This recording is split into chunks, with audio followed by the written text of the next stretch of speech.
Hello guys, welcome back to our channel, Tyros and Christian TV. So we are now here Talibon, Bohol, Philippines. So this property is for sale along National Highway. So this one is for sale.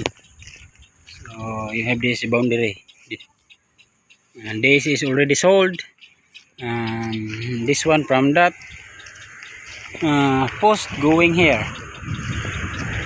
The frontage is 17 meters.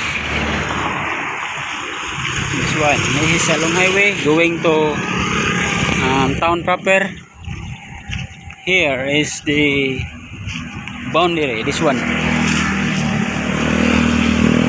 going to that post. This is 1,300 square meters, guys. So property for sale. So this is nearby the Autotech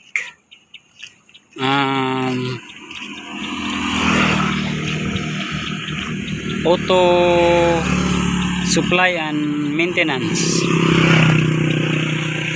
So this is for sale. So the nearby lot is already sold. This one where the lucky agent who sold this property, and also that one you can see there's a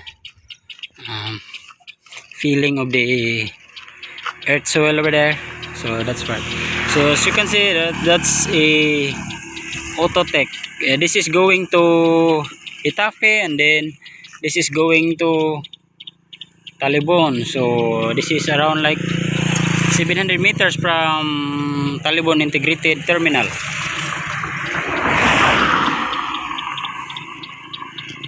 So 1,300 square meters along National Highway, titled lot. Thank you guys.